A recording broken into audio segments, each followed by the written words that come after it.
हम लोग viral disease के बारे में पढ़ रहे थे, तो उसको हम लोग क्या कर रहे हैं, कंटिन्यू कर रहे हैं। तो देखिए, हमने पीछे कुछ वायरल डिजीज के बारे में देख लिया था। अब यहाँ पे और कुछ भी वायरल डिजीज है, उसको हम देखते हैं। तो सबसे पहला वायरल डिजीज यहाँ पे क्या लिखा हुआ है, डेंगू, जो कि डेंगू वायरस के कारण से होता है। और ये जो वायरस है वो हमारे शरीर में आता कहाँ से, उसका ट्रांसमिशन कहाँ से होता है। तो देखिए, ये जो ट्रांसमिशन होता है वो बाइट ऑफ मॉस्क्यूटो के कारण से होता है। किसके कारण से होता है, मॉस्क्यूटो को के काटने के कारण से होता है। जैसे कुछ कुछ मॉस्क्यूटोज के नेम दे रखे यहाँ पे, जैसे कि देखिए एडिस इजिप्टी, एडिस एल्बोपिक्टस, ये कुछ मॉस्क्यूटोज के नाम है जिसके बाइट करने से ये जो डेंगू वायरस होते हैं वो क्या होते हैं, हमारे बॉडी में ट्रांसमिट हो जाते हैं। और हमारे बॉडी में ट्रांसमिट होने के बाद ये जो है डेंगू नाम का जो डिजीज है वो कॉज करते हैं। ठीक है, अब इसमें हमको सिम्टम्स भी कुछ न कुछ देखने को मिलते होंगे। तो ये सिम्टम्स क्या क्या देखने को मिलते हैं, हाई फीवर होने लगता है, रैसेस होने लगता है हमारे हैंड पे, फेसेस पे, फिर वीकनेस, काफी ज्यादा वीकनेस महसूस होने लगती है। मसल्स जो है वो पेन करने लगते हैं, जहां जहां पे जॉइंट है वो क्या होने लगते हैं, बोन्स जहां जहां पे जॉइंट है वो क्या होने लगते हैं, पेन करने लगते हैं। तो ये क्या थे, इसके सिम्टम्स थे। अब इससे हम लोग बच कैसे सकते हैं, तो हम लोगों को क्या करना होगा, हाइजीन मेंटेन करना होगा। अब मस्क्यूटोज आते किस कारण से हैं, जब आसपास बहुत ज्यादा क्या होता है, वेस्टेज होता है, या आसपास का जो माहौल होता है वो बहुत ही बेकार होता है, रोस्ट होता है, तभी जाके जो है काफी ज्यादा पॉल्यूटेड होता है। इसी कारण से जो है मॉस्क्यूटोज वो हमारे घर के आसपास वो आते हैं। अब ये वेस्टेज पे ही पनपते हैं, ग्रो करते हैं। तो मतलब क्या कि ये हमको क्या करना है, अपने बॉडी के साथ साथ जो आसपास का इन्वायरमेंट है उसको भी क्लीन रखना है, मीन्स हाइजीन मेंटेन करना है।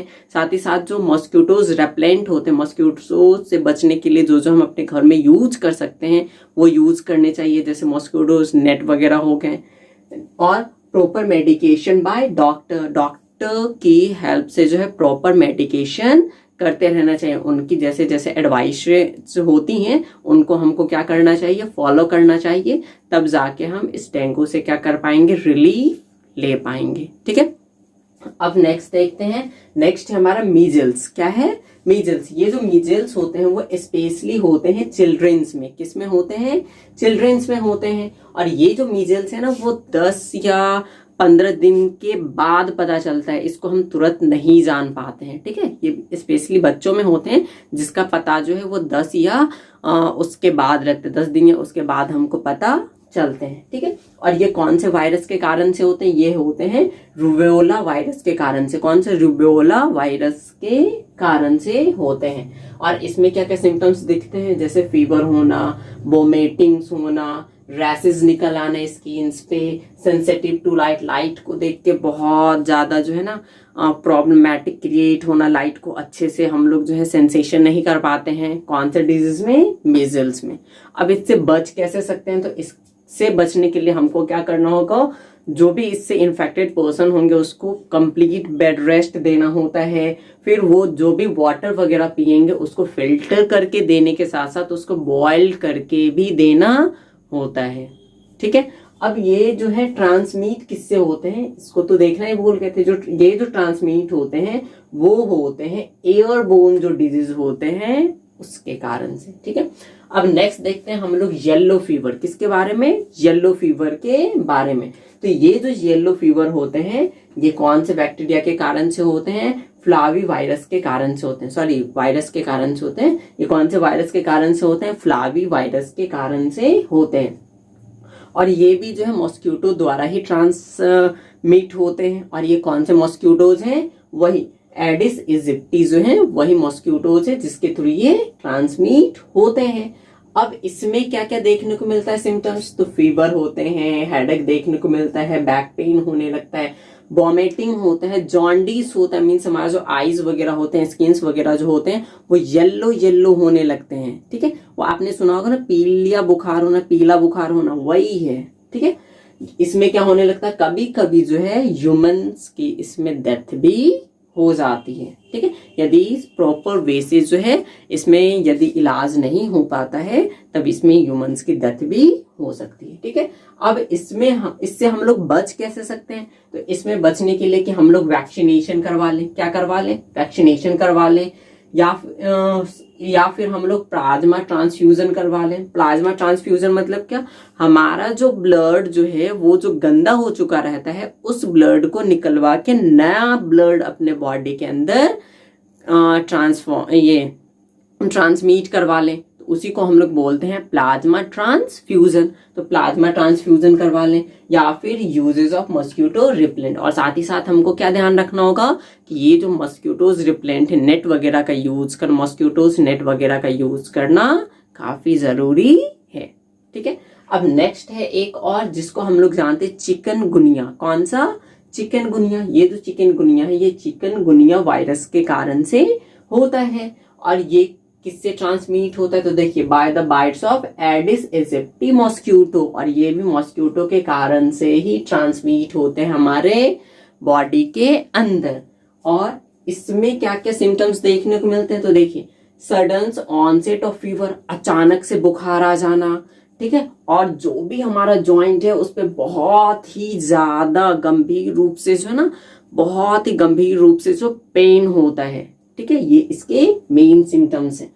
और इसमें क्या कर सकते हैं हम लोग? बेड रेस्ट कर सकते हैं, जो एडिक्वेट फ्लूइड इनटेक करना होगा, मतलब जिसमें लगभग हर एक तरीके के न्यूट्रिएंट्स पाए जाते हैं वैसे जो है हमको फ्लूइड कंज्यूम करना होता है। किसमें? चिकनगुनिया में।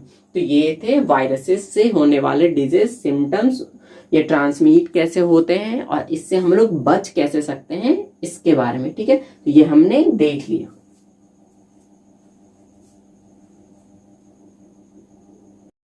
कुछ और वायरल डिजीज है जिसको हम देख लेते हैं। एक है हमारा बर्ड्स फ्लू। क्या है? बर्ड्स फ्लू, जो बेसिकली बर्ड्स में होता है और ये होता है इन्फ्लुएंजा ए वायरस के कारण से। इन्फ्लुएंजा ए वायरस जो होता है उसके कारण से होता है बर्ड्स फ्लू, जो कि बेसिकली बर्ड्स में होता है। ठीक है, और जब हम बर्ड्स के कांटेक्ट में आते हैं, किसके कांटेक्ट में आते हैं? बर्ड्स, इन्फेक्टेड बर्ड्स के कांटेक्ट में आते हैं, तो ये जो है ह्यूमन बींग्स में भी आ जाता है। और ह्यूमन बींग्स में आने के बाद क्या क्या सिम्टम्स दिखते हैं? फीवर होता है, कफ होता है, सोर थ्रोट होने लगता है, थोड़ा थोड़ा फीवर होने लगता है। ठीक है, और इससे हम लोग बच कैसे सकते हैं? तो हम लोग इम्यूनाइजेशन करवा सकते हैं, मतलब वैक्सीनेशन करवा सकते हैं, या फिर इंजेक्ट करवा सकते हैं। कौन सा? Anti toxic diphtheria. क्या करवा सकते हैं? एंटी टॉक्सिक डिप्थीरिया नाम का जो एंटीबायोटिक इंजेक्शन आता है वो हम लगवा सकते हैं। कितने देर के अंदर? 12 से 24 घंटे के अंदर हम लगवा सकते हैं। जैसे इसका लक्षण हमको पता चला तो 12 से 24 घंटे के अंदर हमको ये लगवाना होता है। ठीक है, और एक बच गया था हमारा एड्स। ठीक है, एड्स जो होता है वो एक शॉर्ट नेम है जिसका फुल फॉर्म क्या होता है? Acquired immuno deficiency syndrome.